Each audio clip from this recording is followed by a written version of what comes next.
Well, hello. It's Friday. I always get very excited when it's Friday. Understandably, it's the end of the working week. The weekend is here, yes. What is Lucy going to get up to this weekend? Probably not a lot. I'm an adult. I don't go out clubbing and pubbing it all the time anymore. I live a very adult life. I'm sure I'll do something and see my friends and be fun and all those things I used to be in my 20s. But anyway, it is the end of the week. What possibly could we want more than to finish our Friday with an episode of Let George Do It? Yes, because George is so good at doing things. Anyway, so I hope you've had a good week. Let me know what you've been up to. I've just had a working week all week. Nothing overly exciting. Oh, I tell you what, something was exciting. So it is the end, or coming to the end, of the Pub League darts. No, the Pub Darts League. Am I saying that right? I think I'm saying that right. And we didn't do very well. I mean, I only joined them, as you know, 2-3 months ago. But over the course of the year, we came 8th out of, I think it's 12 different dart groups, dart clubs. So we came 8 out of 12. So not horrendous, but not brilliant either. However, I did find out that across the Pub League, that even though I've only been playing for a while, I have actually got the highest score in any away game. So I'm getting a trophy. How cool is that? So I think when my trophy arrives, I'm pretty sure that there's a presentation night on the 2nd of April. Not sure where it is yet, but there is a presentation night where I will be receiving my trophy for the highest score on an away game. How cool. I'm going to have to get a trophy cabinet now, because I'm sure this is the first of many.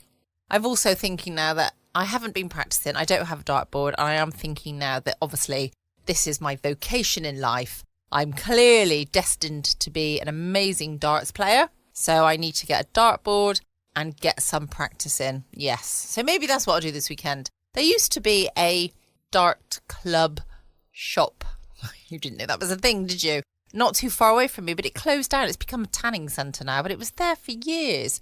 And I thought, I was thinking the other day, I'll pop along and get myself a dartboard. But no, they've gone. Might pop along instead and get myself a nice tan. Who knows?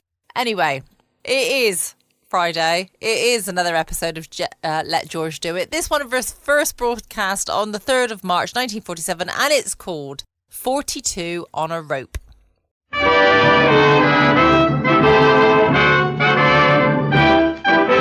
The makers of Chevron Supreme Gasoline and RPM Compounded Motor Oil invite you to Let George Do It. The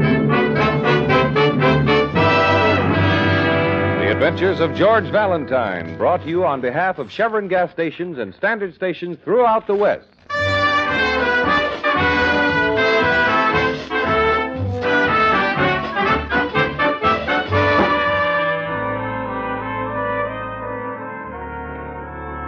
Tonight's adventure begins as George, feeling very safe after making a special trip downtown to pay the premium on his accident policy, walks briskly down an isolated street to where he has parked his car. Suddenly, from the open stairway of a building, a cascade of small round pellets bounces to the pavement, followed closely by a young woman in great haste. There is a collision, and George hits the sidewalk with the force of a blockbuster.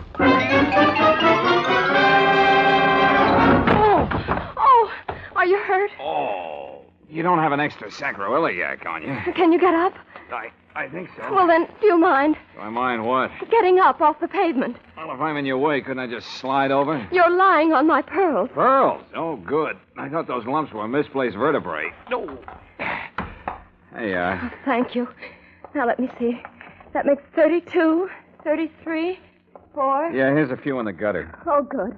Yes, 35, 36, 37. Hey, have you seen any teeth down there? They're mine. Oh, I'm sorry you fell down. 38, 39. Oh, here's one of my trouser cuffs. Thanks, 40. I see you, you little rascal. 41. 41. 41. Lots of 41s, aren't there? I've lost one, number 42. I've lost one. Oh, good Lord, what'll I do now? They'll kill me for this. Oh, come now, lady. Where is it? Where is it? There were 42 of them. What have you done with it? Well, I'm afraid I've kicked it down that sewer drain. What? You kicked my pearl down the... Where? I don't see it. All over there, see? Here, through the grating. Oh, well, you lucky. Landed right in that Sunday cup. Oh, I see it. Oh, yes, there it is. Oh, thank heaven. But how did we get it out of there? Well, it's a very delicate engineering problem. I need a long stick and that chewing gum if you're through with it. Here. Thanks. Now, let's see. That's lucky. Here's a stick. This might do it. Can you reach it? No, not long enough. You know, that's quite a drop down there. Oh, good Lord, if anything happens to that pearl. Well, I hate to do this, but... Are you going down there? Here, hold my coat, will you, lady? All right. There's a ladder in here. Don't fall down and hurt the pearl. Oh, thanks a lot. I'll be careful. Got it. Give it to me, quickly. All right. Catch. Oh. Nice one. Thanks. Hey, wait a minute. What are you doing Thanks with that a lot, ladder? Has. You've been very helpful. Hey, what is this? Put that ladder back. The least we can do is leave things like we find them. Hey, come back here. You, what's the matter with Don't worry, lover. A heavy rain ought to float you right up to the top. Sorry, I just can't stand saying goodbye or answering questions. you? Well, I'll be... Hey! Help!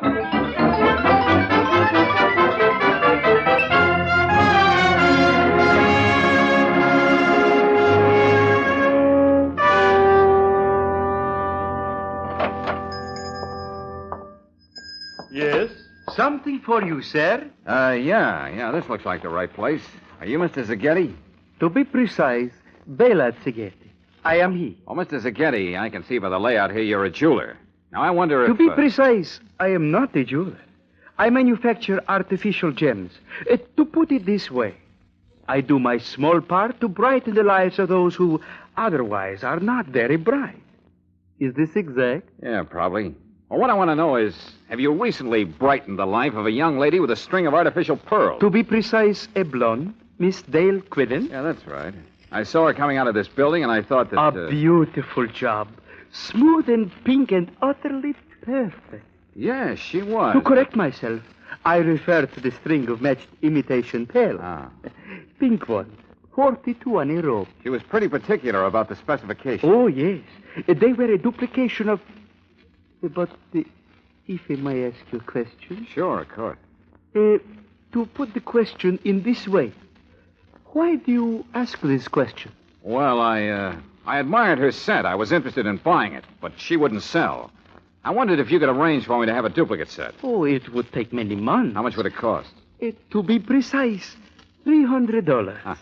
Well, that's a little too precise. She told me you made hers for $200. But no, it was the same. The price is not different. Oh, well, maybe I misunderstood. But I'd like to check. Not that I distrust But no, you. there is no doubt. I am an honorable man. Please, verify this. Yeah, I'll do that, if you'd like to give me her address. But, of course, I have a record of my sales. You will find out. That's all I want, Mr. Zaghetti. I just want to find out.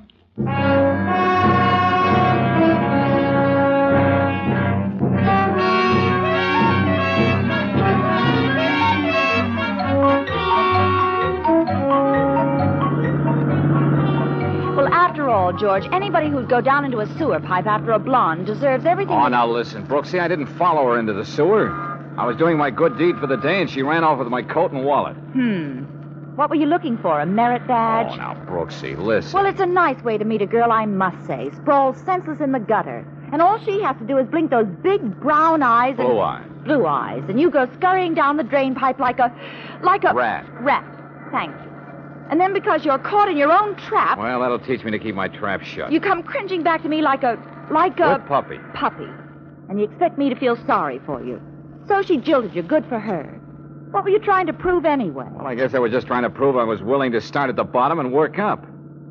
Brooksy, What? you're not mad. Oh, George, of course not. But I hate to see a woman make a fool out of a man like you.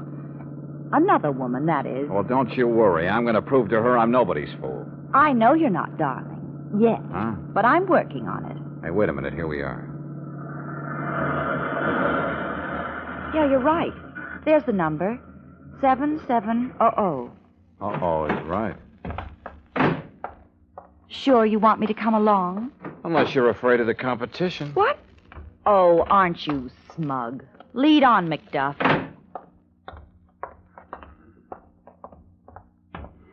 Yeah, here's her name on the box.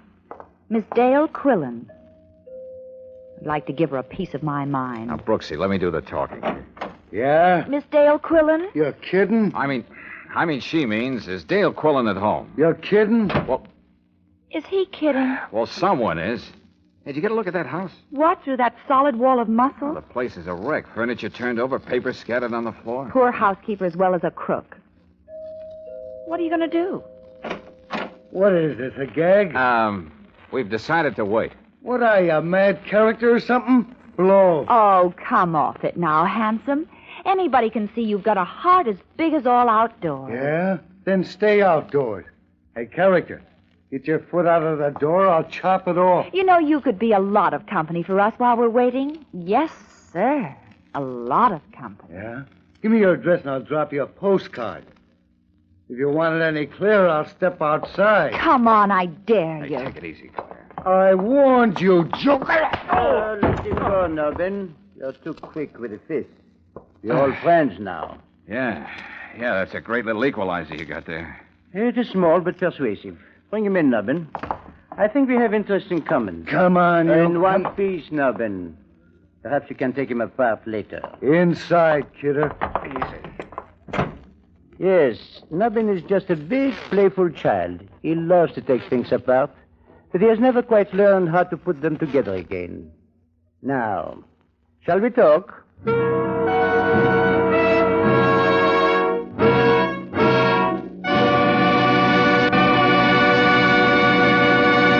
We'll return to tonight's adventure of George Valentine in just a moment.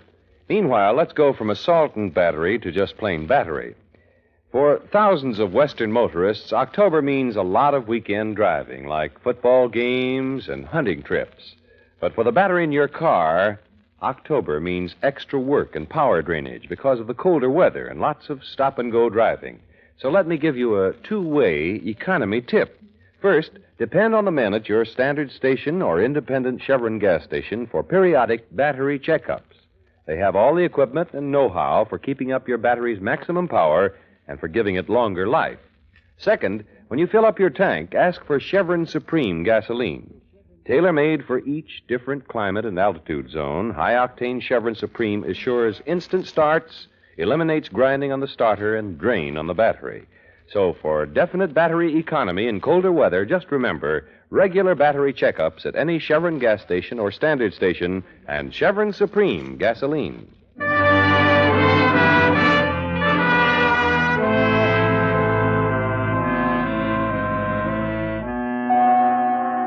And now back to the second part of 42 on a Rope, tonight's adventure of George Valentine. Well, it seems that George's curiosity following his strange encounter with a mysterious girl and a broken string of pearls has landed him in a tight spot.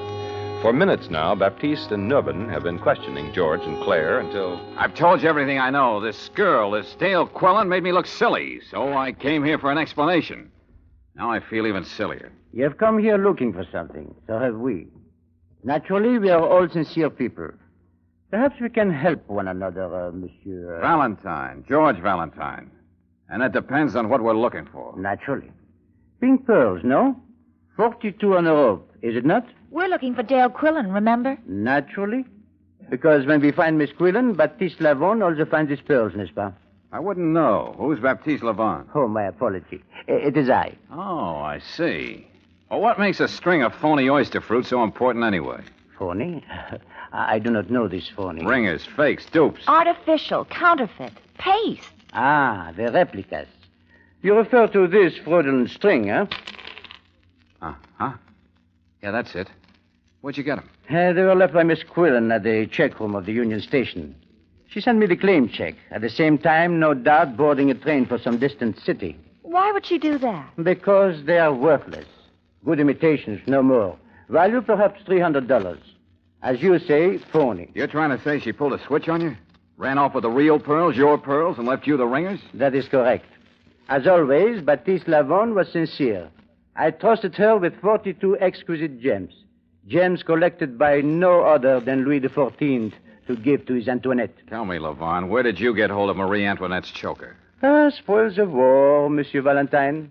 As an officer of the Vichy government in France, my job was to appraise and catalogue war prizes for the victorious Nazis. Naturally, the sincerity and integrity of Baptiste Lavon were above approach. Naturally. So you held out the match picks. Naturally. When the fortunes of war were reversed, Baptiste Lavon reversed too. Miss Quillen came to Paris with an entertainment unit, and we became friends. And she smuggled them into the States for you. That is correct. That'll teach you not to be so sincere. Are you kidding? Well, hello. Now, you are friends of Miss Quillen. You see my predicament. I must know where she is. You will tell me? I've told you, I don't even know the girl. Your mode of entry contradicts you. You are her confederate. We are not quite fools here. Yeah, we ain't no dopes, you know. You do not help, Navin. Well, they're stubborn. Now you may take the man apart. The girl adores him. She will weaken first. You may proceed. Yeah. I'll loosen him up first with my belt. Then I'll get technical. No, don't. He doesn't know anything. Let go of my arm, lady. Stop it. Let him alone, you fool. Can't you see he doesn't know anything? You won't let go, Baptiste. I would advise you to do as not been said. Claire, better sit this one out, honey. I won't let them. Who's that? I don't know. It seems to be a messenger of some sort with a package. Package? I will not insult your intelligence by warning you to keep quiet. Answer it, Nubbin. Yeah. I've got a package here addressed to Handsome. Handsome, that's all the name it's got. That's me. I'm handsome. You? Are you sure? You kidding? Give me the package. Well, can you identify yourself? Sure. Take a good look at me. Now, wouldn't you say I was handsome? Yes, sir. You got pretty eyes, too. Okay, give me the package and dust. Handsome, is it? This is surely not Nubbin, nor is it Baptiste Lavon. Handsome, then, is Monsieur Valentine. Oh, no, not me. No, it's... Oh, yes, Monsieur Valentine. I will open the package for you. Sacre bleu. They're not here. It's nothing but a map. Yes, but a large map of the city, with 4 small crosses marked on it, and these words, X marks the spot. But there are 4 X's. Yeah. One at High and 23rd. And one at Elm and Valley. And 14th and Underhill. And Casta and Granite. 4 spots marked with X. What does this mean, Monsieur Valentine? Well, how should I know? Oh, go ahead, Handsome. Tell them. They'll find out anyway. What? What do you... Oh, yeah, okay. Well, it's obvious, isn't it? She planted the 42 real pearls in different places. So even if you found one hideout, she'd still have 3/4 of them hidden away at other places. Excellent. You know these hiding places? Naturally. Excellent. We will all go hunting. Nubbin, the young lady, you and I, and the gun. Please do not forget the gun.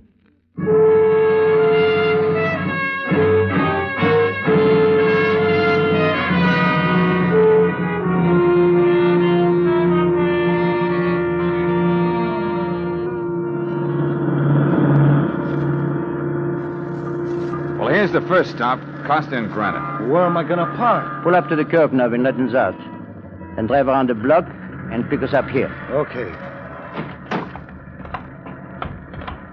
Now, where is it? Quickly. I cannot control myself. Well, you see that big office building there? Yes. You see that window up there with the jeweler's sign?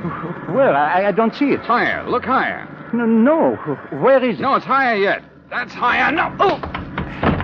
Come on, Brooksy, run for it. Into that theater. Oh, George, we haven't been to a movie in ages.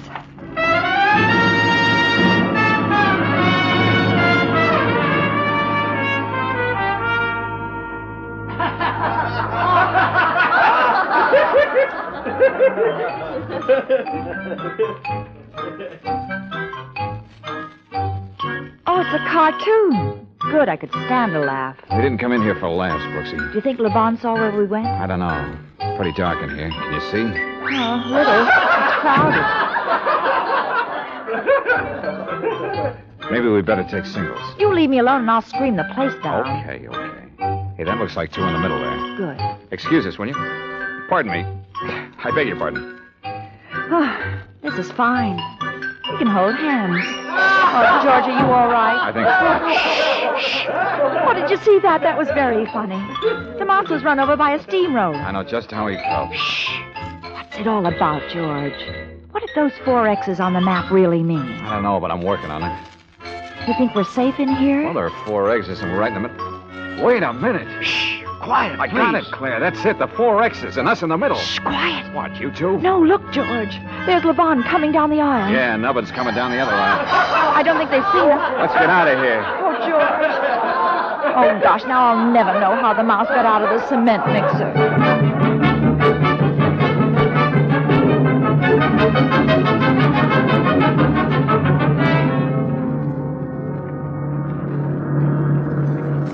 Is anybody following us now, George? No, I think we've shaken him. Driver? Yes, sir. Got a map of the city? Yeah, here you are. Good, thanks.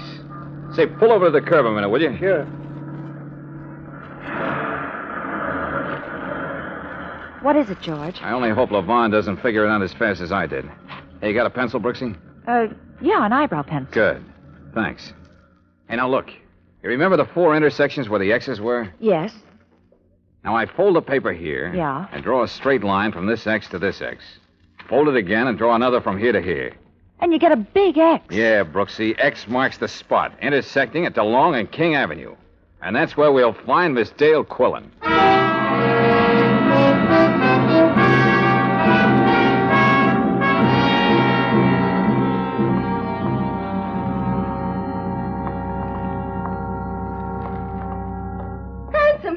Oh, it's you. You made it. Hello. Then you did mean me. Of course. Who else? I don't believe we've met before. I'm Claire Brooks, George's fiancée. Secretary. Oh, practically the same thing. Looking at you, I guess it would be. How'd you know I was in your house? And how'd you know I'd get your message? I knew Baptiste and Nubbin were inside. I was watching from the vacant house across the street. I saw them take you in and knew they'd make it tough for you. What made you think I'd catch that X marks the spot routine? Well, you'd gotten that far with a lot less to go on. Also, I found your business card in your wallet. You're George Valentine, aren't you? Well, perhaps I should introduce you to. I figured you'd know the score because you're a professional troubleshooter. And brother, have I got trouble. Well, if I can be of any Now, help. wait a minute. Remember the sewer, George. Oh, I'm awfully sorry about that. I was panicky. It won't happen again. Darn white of you. Come on, let's get away from here.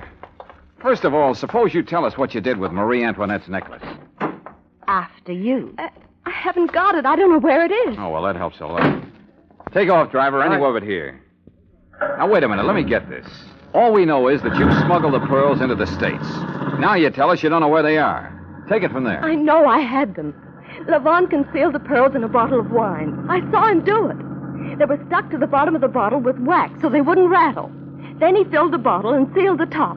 I paid customs duty on the wine and got them through. Very smooth. Go on. Well, when I got here, the seal was still unbroken. But, well, you won't believe this, but when I opened the bottle, the pearls were gone. Somewhere in the middle of the Atlantic, somebody had made a switch. You're telling me the pearls were hijacked from you? It's true, I swear it. But do you think Levon would believe that? He'd say I double-crossed him. Men are so skeptical. Do you believe me?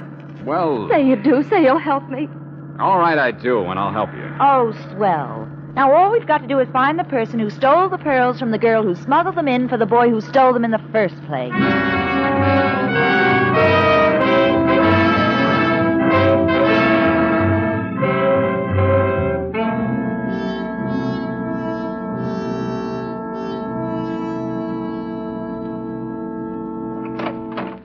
It's okay, Dale. This is my office. You'll be safe here. Yes, I'll see to that. Come on in, Claire, and shut the door. Better lock it.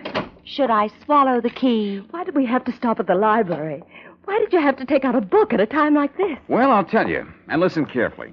Levon's desperate. We've got to have some answers ready for him before he catches up with us. Oh, I have a feeling he's close by. You don't know him like I do. He's closing in on me. I know he is. Look, Dale, look. Keep calm. He's not in the filing cabinet or under the desk. Hey, Brooksy, open the closet door and show Dale he's not in there pointing a gun at her head. Okay. I have a surprise for you. He is. Huh? Keep your hands away from that desk, Monsieur Valentine. Back up, please, both of you. Miss Quillen, remain where you are. Oh, no. No, I knew it. I knew it. Face the wall, both of you. Your hands high. Higher. Nubbin? Yeah, Baptiste? Keep them covered. If either one makes a move to interfere, squeeze the trigger twice. I'll do that thing. And that's no gag, Joker. And now, we come to you, Sherry. At long last, eh? Baptiste, listen. You've got to listen. You've got to give me a break. You made a fool of Baptiste Lavon once. For that alone, I hate you. Should you do it twice, I would hate myself. No, Cherie. Your luck has run out. I didn't double-cross you, Baptiste. I swear I didn't. No? What do you call these? Pearls? You rotten little cheat. No, listen, I had them made, but give me a chance. I can explain. No, Cherie, they're phonies. Phony like yourself. Baptiste, the pearls, they were gone when I opened the bottle. Somebody took them. You've got to believe me. You carry the light to the end, eh, Cherie? Your last chance, my darling. Where are the pearls? I don't know. Don't move. Stay just as you are. I want to remember you like this forever. Bonsoir, Cherie. Lavon. Quiet, Joker. I know where the pearls are. I said quiet. Wait. What was that, Monsieur Valentine? Call off your dog, Lavon. I'm ready to talk. Don't listen, Baptiste. He's a kidder. You can talk, Monsieur Valentine, from where you are. All right. Your story about Marie Antoinette's necklace got me interested in famous jewels.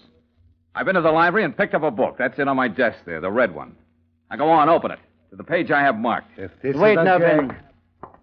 A book, yes. Jewels of History. Go on, read it. Read what it says.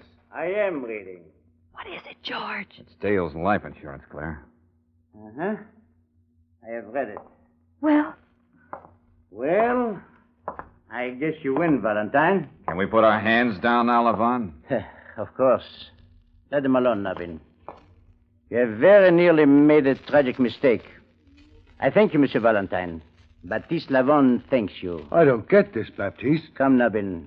We've worn out our welcome. Monsieur Valentine, we will trouble you no more. You will never see us again. Bonsoir, chérie. Now I will remember you always as you were in Paris.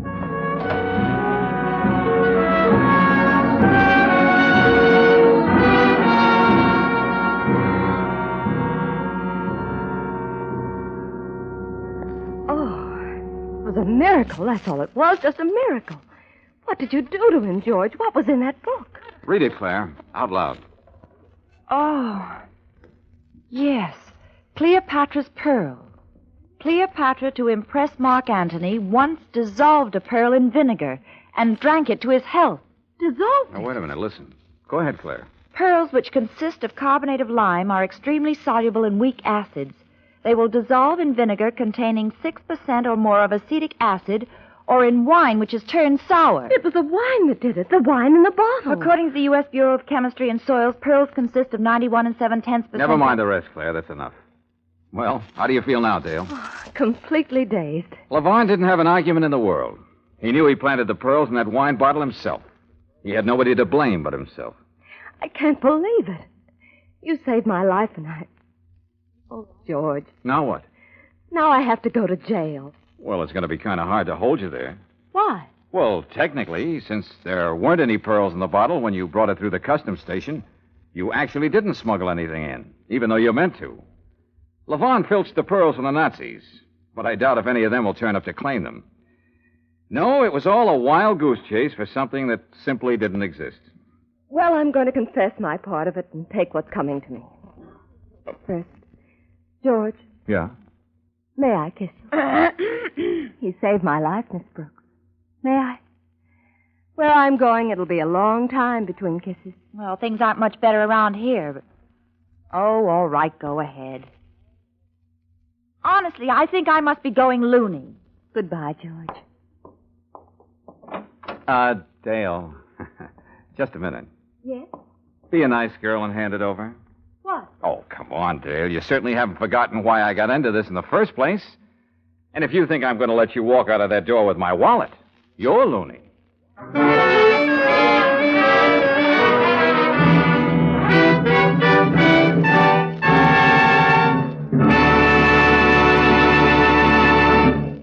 If your family car is the kind that does all-around duty, like taking mother shopping, dropping the children off at school, picking up father after work, you can't choose your tires too carefully.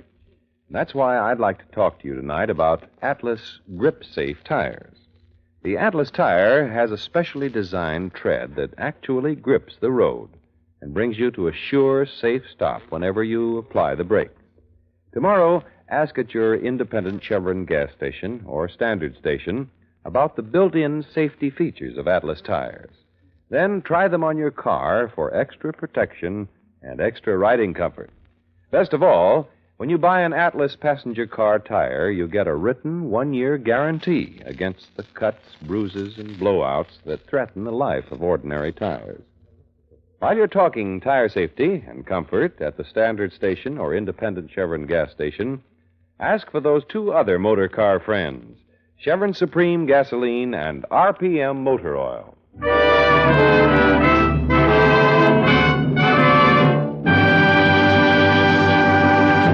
Next week, when you tune our way for The Joke Was on the Killer, another adventure of George Valentine, you'll hear George sing, Some joke, I'd say. Brooksy, see what's happened to Mrs. Ralston, will you? Well, sure, George. Glenn, he made me go through with this farce and shoot those blanks. Well, he's not going to do anything like that to you again, Agnes. Wait a minute. Listen, everybody. This man is dead. We've had enough of this vicious nonsense. You're part of this, too. This act, Valentine. Now I know it. And you, get up. Oh, leave him alone. Come and help me with Mrs. Ralston, George. Now stop this, all of you. What do I have to do to make myself clear? This started out as a joke, but it's no longer funny. This man is completely, hopelessly dead.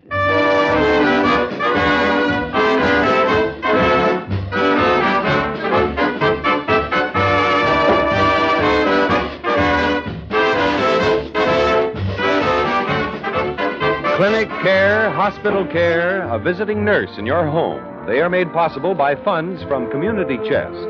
Thousands of persons, old and young, benefit each year from health services of Community Chest. So give generously this October for your community's health and welfare. Chevron gas stations and standard stations throughout the West invite you to be with us again next week for The Joke Was on the Killer, another adventure of George Valentine, brought to you by the makers of Chevron Supreme Gasoline and RPM Compounded Motor Oil. Let George Do It stars Robert Bailey as George with Frances Robinson as Claire. Tonight's story was written by Doug Hayes and directed by Don Clark.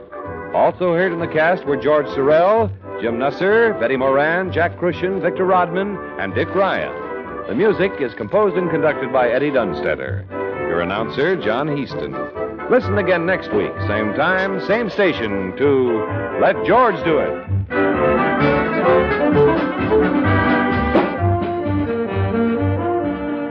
This is the Mutual Don Lee Broadcasting System. KHJ Los Angeles. Memo from stationers. Here are ballpoint pens for every purse or pocket.